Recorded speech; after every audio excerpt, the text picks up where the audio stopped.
સૌવાલા મિત્રોને મારા જય સિયારામ। હું દુષ્યંત પાઠક શ્રી હનુમાનજી દાદાની અસીમ કૃપાથી એક નવા વિડીયો સાથે આપની સેવામાં ઉપલબ્ધ છું। તો વાલા મિત્રો, આજનો ઉપાય આ વિષયની અંદર તારીખ છે 8મી જૂન 2026 અને વાર છે સોમવાર।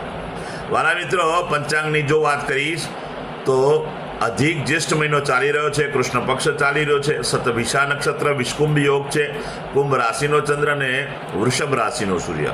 અશુભ સમયની જો વાત કરું તો રાહુકાળ વહેલી સવારે 7:23 થી 9:04 સુધી છે અને યમઘંટ સવારે 10:45 થી 12:26 સુધી છે। આ બંને સમય અશુભ સમય કહેવાય। અશુભ સમયની અંદર કોઈ પણ પ્રકારનું શુભ કાર્ય અને શુભ યાત્રા ન થાય। શુભ કાર્ય, શુભ યાત્રા શરૂ કરવા માટે કોઈ સારું ચોગડિયું, કોઈ સારું મુહૂર્ત લેવું જોઈએ, જેમાં ઉત્તમ અભિજીત મુહૂર્તનો સમય સવારે 11:59 થી 12:53 સુધી છે। આ સમયની અંદર તમે કોઈ પણ પ્રકારનું શુભ કાર્ય કરી શકો, શુભ યાત્રાની શરૂઆત કરી શકો। વાત કરીશું આજના ઉપાયની।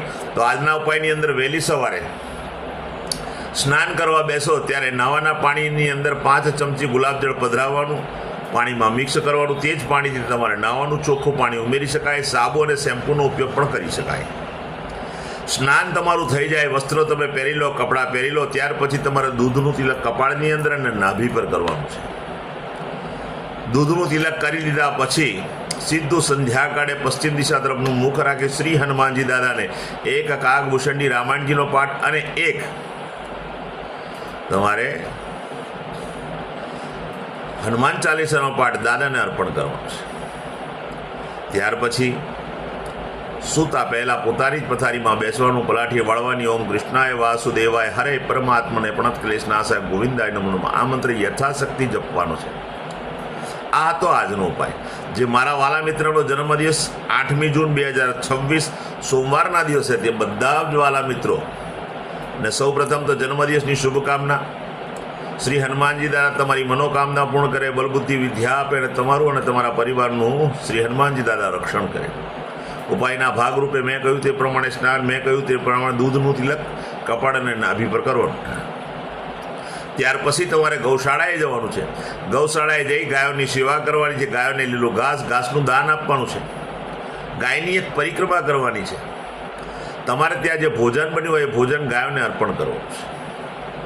અને સંધ્યાકાળ થઈ જાય, સૂર્યાસ્ત પછી કોઈ પણ દૂધમાં બનાવેલી વસ્તુ એ તમારે નાના નાના બાળકોને, જરૂરિયાતમંદ લોકોને, શ્રમિકોને અથવા વડીલોને તમારે આપવાની છે।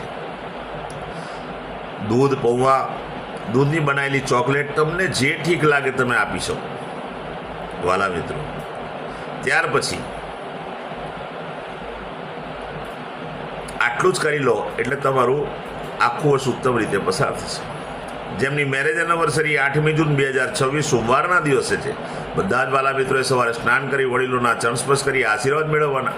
ત્યાર પછી ગૌશાળાએ જવાનું, ગાયોને લીલું ઘાસનું દાન આપવાનું, ગાયોની પરિક્રમા કરવાની, પતિ અને પત્નીએ ગાયોને તમારે ત્યાં જે ભોજન બન્યું હોય ભોજન ગાયોને અર્પણ કરવાનું। ત્યાર પછી વૃદ્ધાશ્રમમાં, અનાથાશ્રમમાં, વિધવા આશ્રમમાં જરૂરિયાતમંદ લોકોને, શ્રમિકોને અથવા બ્રાહ્મણને ચોખાનું દાન કરવાનું છે, પૌવાનું દાન કરવાનું છે, દૂધમાંથી બનેલી વસ્તુઓનું દાન કરવાનું છે। દૂધનું દાન કરી શકો, દહીંનું દાન કરી શકો, શાકભાજીનું દાન કરવાનું છે, કોઈ પણ કઠોળનું દાન કરી શકો છો। બસ આટલું કરી લો, પતિ અને પત્નીનું આખું વર્ષ ઉત્તમ રીતે પસાર થશે। મારા મિત્રો, મારા બધા જ વિડીયો યુટ્યુબ પર હોય છે। મારી યુટ્યુબની ચેનલનું નામ છે દુષ્યંત પાઠક।